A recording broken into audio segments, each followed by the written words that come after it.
My hands were shaking.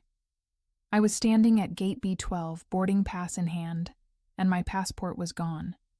Completely gone. 30 minutes until takeoff. I thought my trip to Miami was over before it even started. But then she appeared, a stranger with a bright smile and my passport in her hand. And that's when everything changed. Because not only did she save my trip, but she ended up sitting right next to me for the entire flight. What happened next was something I never saw coming. Stay with me for this story. Subscribe to the channel to hear more amazing stories like this one. My name is Abigail, and I'm a 28-year-old executive working at a prestigious marketing firm in Manhattan. I live for my work: spreadsheets, client meetings, quarterly reports. That's my life.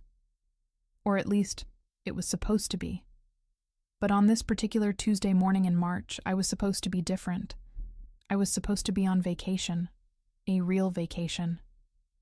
Not the kind where I check my emails every 5 minutes, but the kind where I actually leave my phone in the hotel room and pretend the world doesn't exist.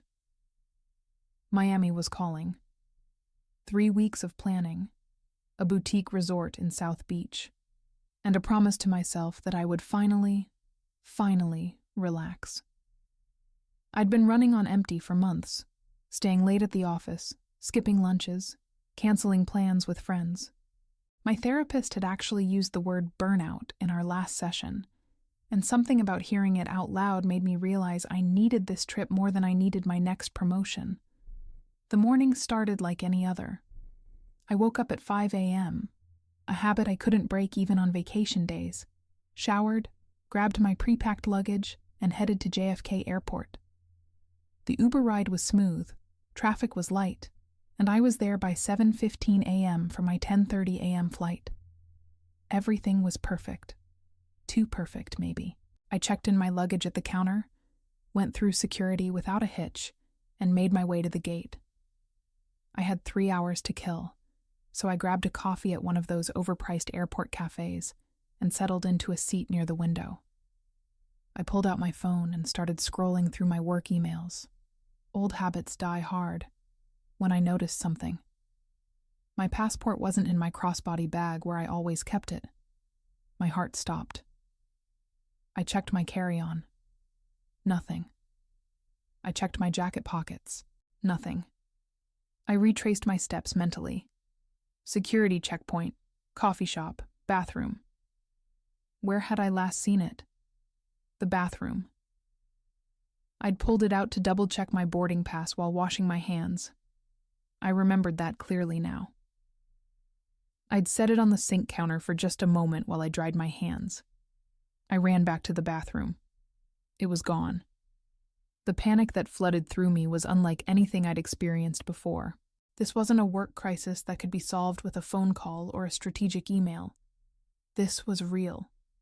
This was my trip disappearing in front of my eyes. I went to the airport information desk, explained my situation to a tired-looking woman who'd clearly heard this story 100 times before, and she directed me to the TSA office.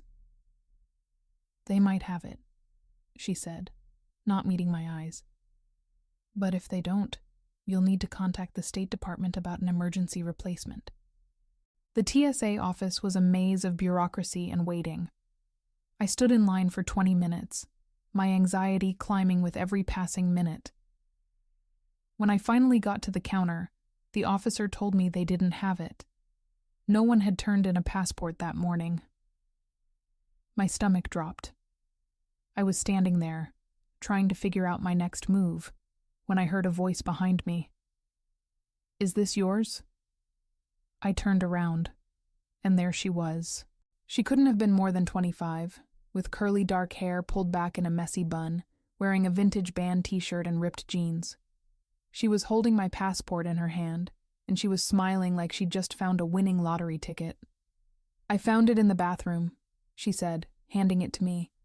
"I was washing my hands and saw it on the counter. I figured someone would be absolutely freaking out about it, so I brought it here. I was hoping someone at the information desk could help me find the owner. But I guess I found you instead." I stared at her, then at my passport, then back at her. I couldn't speak. I couldn't move. I just stood there, holding my passport like it was made of gold. "Are you okay?" she asked, her smile faltering slightly. "You look like you're about to pass out." I started, my voice shaking. "I'm fine. I'm more than fine. You saved my entire trip. My entire life, actually. I don't even know what to say." She laughed, a genuine warm laugh that made her whole face light up. "Say you're going somewhere fun. That's payment enough for me." "Miami," I said automatically. "I'm going to Miami." "No way, I'm going to Miami too." She extended her hand. "I'm Luna, by the way. Luna Chen." "Abigail," I said, shaking her hand. Her grip was firm, confident. "Abigail Morrison." "Well, Abigail Morrison, I think this is the beginning of something interesting." I had no idea how right she was. The universe, I've learned, has a twisted sense of humor. And Luna Chen was apparently its favorite joke. I made it to my gate with 40 minutes to spare, my passport safely tucked into my bag, and my heart still racing from the adrenaline of almost missing my flight. I found my seat, 12C, a window seat, exactly what I'd requested, and settled in with my book, trying to calm my nerves. The near disaster had left me shaken, and I was looking forward to some quiet time to decompress. Then the boarding started, and I watched as passengers filed onto the plane. I was people watching, as I always do when I saw her. Luna. Walking down the aisle in her vintage band t-shirt, a worn backpack slung over one shoulder, looking like she didn't have a care in the world. She stopped at row 12. She looked at her boarding pass. She looked at the seat number. She looked at me. "You've got to be kidding me," she said, but she was grinning. "Seat 12D, right next to you." I couldn't help it. I laughed. Actually laughed. Something I hadn't done genuinely in weeks. The universe is really committed to this joke, isn't it? "The universe is a romantic," Luna said, throwing her backpack into the overhead bin and settling into the seat next to me. "It's trying to tell us something." "That it has a terrible sense of timing?" I suggested. "That it has perfect timing," she corrected, buckling her seatbelt. "You lost your passport. I found it. Now we're sitting next to each other for the next 3 hours. If that's not fate, I don't know what is." I wanted to argue with her, to point out that coincidence wasn't the same as destiny, that the universe didn't actually care about individual human beings and their romantic narratives. But there was something about Luna's optimism that was infectious. She believed in fate, the way some people believe in gravity, as an absolute, undeniable force. As the plane took off and we climbed into the sky, Luna turned to me with that same bright smile. "So, Abigail Morrison, tell me everything. Why are you going to Miami? And don't say vacation like it's a dirty word. I want the real story." So I told her. I told her about my job, about the pressure, about the burnout that my therapist had diagnosed me with.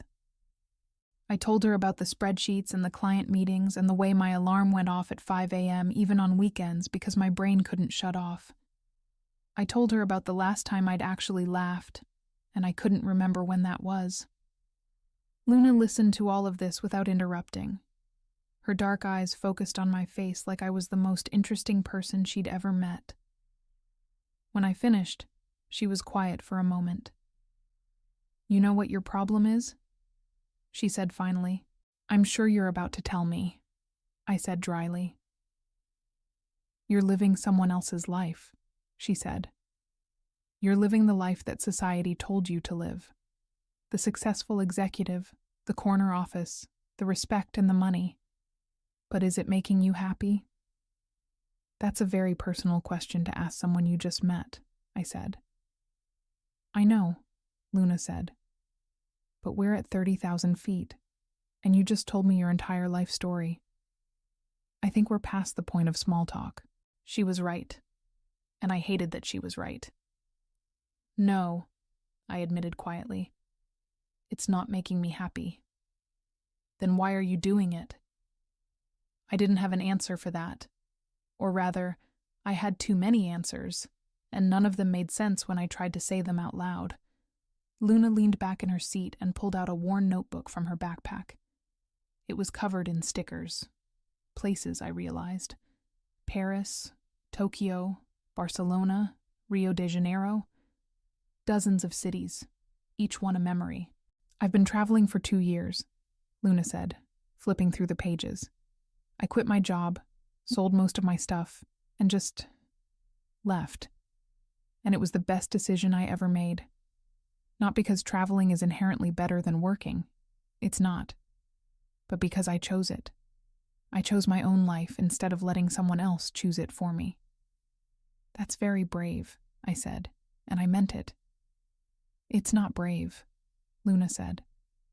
It's just honest. With yourself, I mean. Being honest about what you actually want, instead of what you think you should want. We talked for the next 3 hours. We talked about her travels, about the people she'd met, about the time she got food poisoning in Bangkok, and the time she got lost in the streets of Barcelona and accidentally ended up at a flamenco festival. We talked about my dreams, the ones I'd buried under spreadsheets and quarterly reports. We talked about art and music and books and the way the world looked different when you weren't constantly checking your email. By the time the plane started its descent into Miami, I felt like I'd known Luna for years instead of hours. And more importantly, I felt like I'd known myself for the first time in a long time. This isn't over, Luna said as we gathered our belongings. Miami is a small city when you know where to look. I have a feeling we're going to see each other again. I didn't know it then, but she was absolutely right.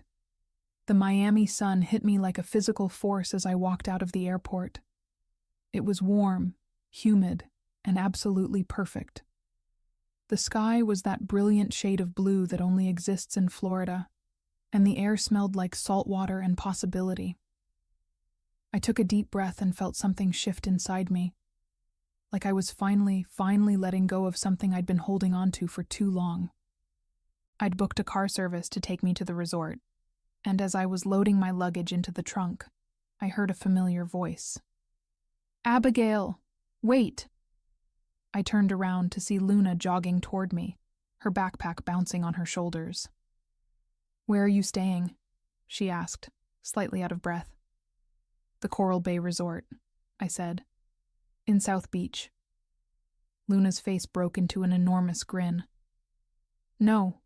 Way. Don't tell me." "I'm staying at the Coral Bay Resort too," Luna said. "I booked it last week.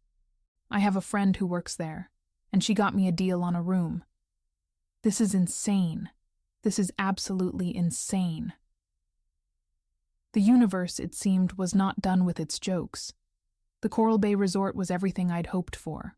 A beautiful, modern hotel right on the beach with floor-to-ceiling windows and a pool that looked like it belonged in a magazine.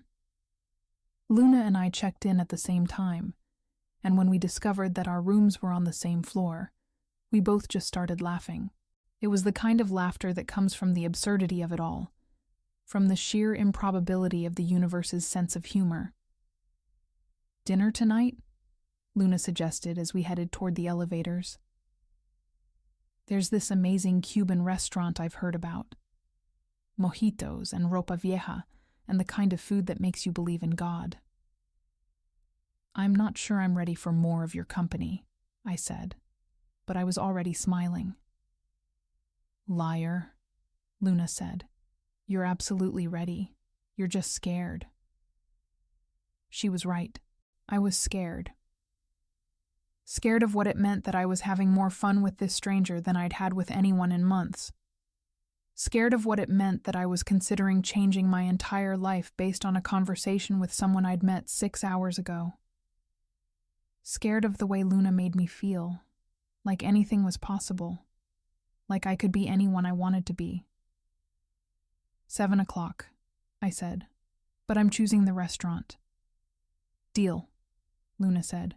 That night, I stood in front of my hotel room mirror and realized I didn't recognize myself. Not in a bad way, in a good way. My hair was down instead of pulled back in its usual severe bun. I was wearing a sundress instead of business casual. I had color in my cheeks from the sun and a smile on my face that reached my eyes. I looked like someone who was actually alive. The restaurant I chose was small and intimate, with string lights and the sound of the ocean in the distance. Luna was already there when I arrived, sitting at a table by the window, watching the sunset. She looked beautiful in a way that had nothing to do with makeup or clothes, and everything to do with the light in her eyes. "Hi," she said simply, standing up to hug me. "Hi," I said back. We ordered mojitos and ropa vieja, and we talked. We talked about everything, our families, our fears, our dreams. Luna told me about her parents, who'd wanted her to be a doctor, and how she'd disappointed them by choosing to travel instead. I told her about my father, who'd built his entire identity around his career, and how I'd spent my whole life trying to make him proud by doing the same thing. "Do you think he's proud?" Luna asked gently. I thought about my last conversation with my father, a brief phone call where he'd asked about my promotion and seemed satisfied when I told him I'd gotten it. He hadn't asked if I was happy. He'd never asked if I was happy. "I don't think he knows how to be proud of anything except success," I said finally. "Then maybe it's time to stop trying to make him proud," Luna said, "and start trying to make yourself proud." The words hit me like a punch to the gut because they were true. They were so true that I couldn't argue with them, couldn't rationalize them away like I usually did with difficult truths. We stayed at the restaurant until it closed, and then we walked along the beach. The sand was still warm from the day's sun, and the ocean was dark and mysterious under the stars. Luna took my hand, just took it, like it was the most natural thing in the world, and we walked in silence for a while. "I'm scared," I said finally. "Of what?" Luna asked. "Of wanting this," I said. "Of wanting you. Of wanting a life that's completely different from everything I've built." Luna stopped walking and turned to face me. In the moonlight, her face was soft and serious. "The life you've built isn't really yours, though, is it? It's the life everyone told you to build. And you're allowed to build a different one. You're allowed to want different things. You're allowed to want me." She kissed me then, right there on the beach with the ocean in front of us and the stars above us.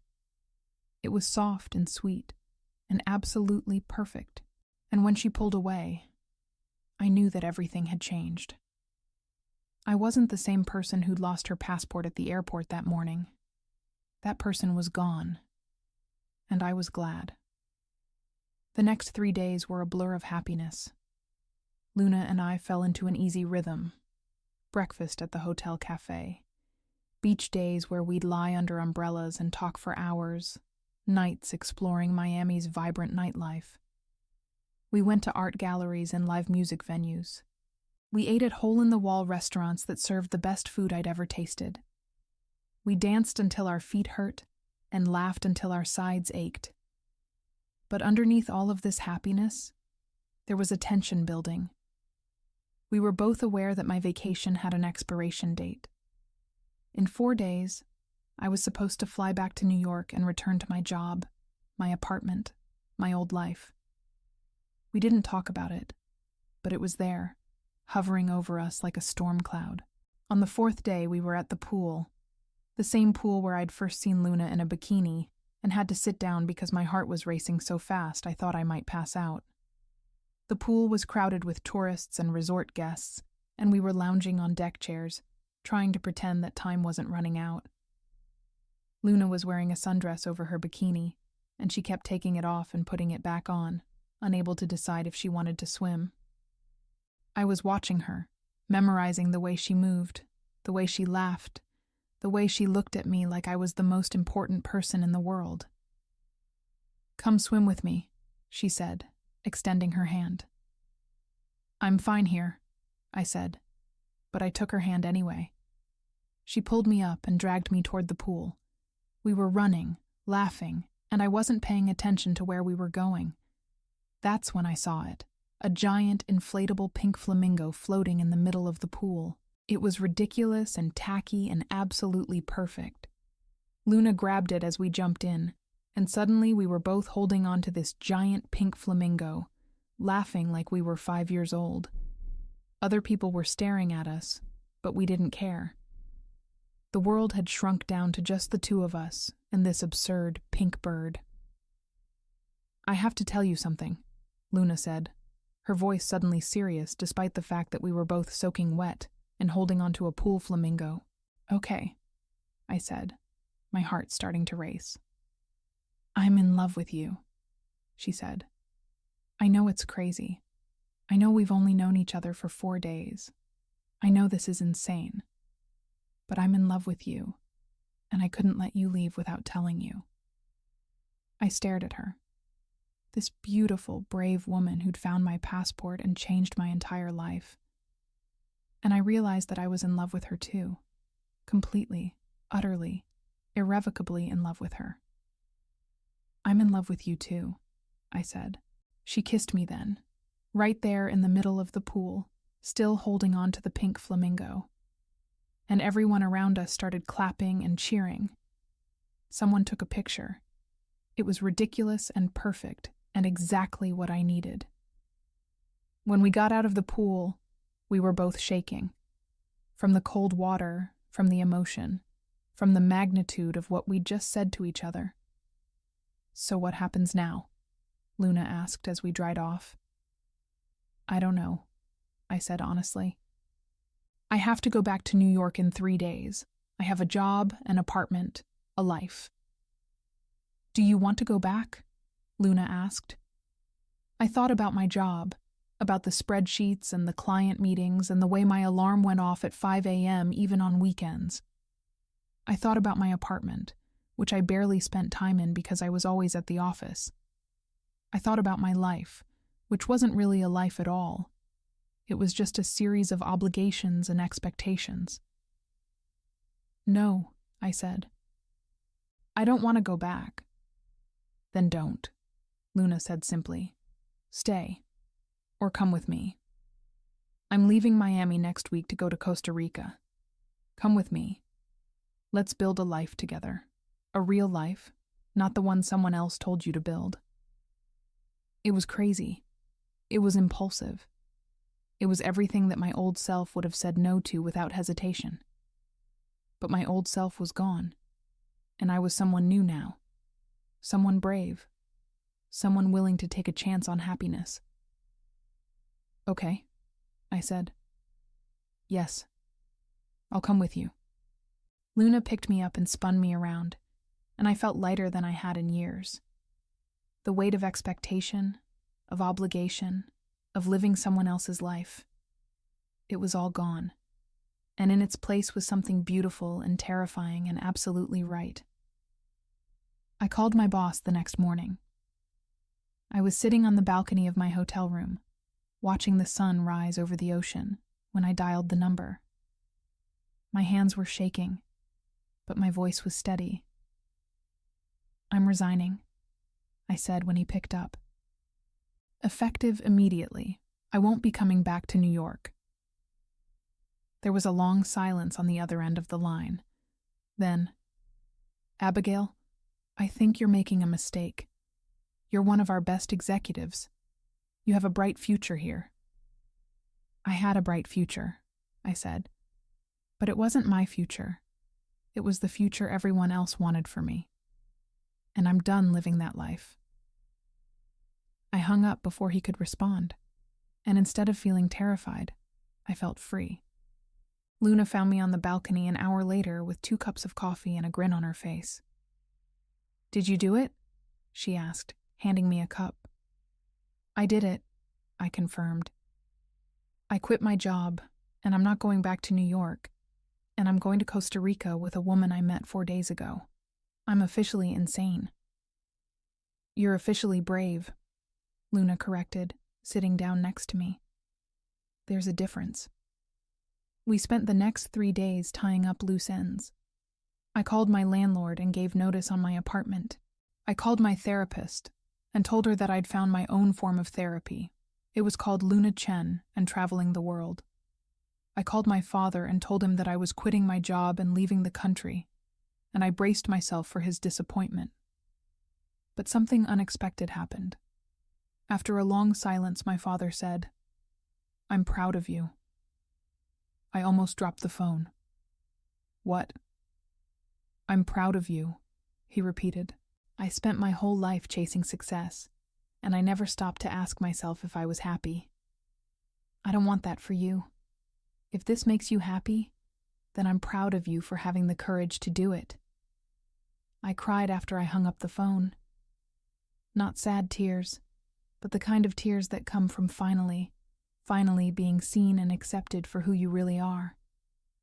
On our last day in Miami, Luna and I went back to the airport. Not to leave, but to walk through the terminal where we'd first met. We stood in front of the bathroom where Luna had found my passport, and we laughed about how much had changed in just 1 week. "Do you believe in fate now?" Luna asked, taking my hand. "I believe in second chances," I said. "I believe in the universe giving you exactly what you need, even if it doesn't look like what you expected. And I believe in you." We left Miami the next morning. Luna drove while I navigated, and we talked about our plans. We were going to Costa Rica first, then maybe Central America, then who knows where. We were going to figure it out as we went, which was terrifying and exhilarating in equal measure. As we drove away from the city, I looked back one last time at the ocean, at the place where my old life had ended and my new life had begun. And I thought about that moment at the airport when I'd lost my passport, when I'd thought my trip was over before it started. I hadn't lost anything. I'd found everything. I'd found Luna. I'd found myself. I'd found the courage to build a life that was actually mine instead of the life everyone else wanted for me. And I'd found out that sometimes the best things in life come from the moments when everything falls apart.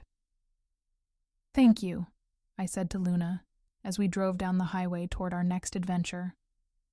"For what?" she asked, squeezing my hand.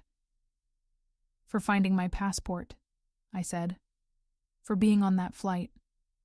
For being brave enough to love me even though I was a complete mess. For changing my life." Luna smiled, that same bright smile that had captured my heart on that first day. "Thank you for being brave enough to let me." And as we drove toward the sunset, toward Costa Rica, toward our future together, I realized that losing my passport at the airport was the best thing that ever happened to me. Because it led me to Luna. And Luna led me to myself. Thank you so much for listening to Abigail and Luna's incredible journey from beginning to end. Their story is a reminder that sometimes the universe has a way of putting exactly the right people in our lives at exactly the right moment. If you enjoyed this story and want to hear more amazing tales like this one, please subscribe to the channel. We have so many more stories waiting for you. Stories of love, courage, transformation, and the beautiful moments that change our lives forever. Subscribe now and never miss another story. Thank you again, and we'll see you in the next one.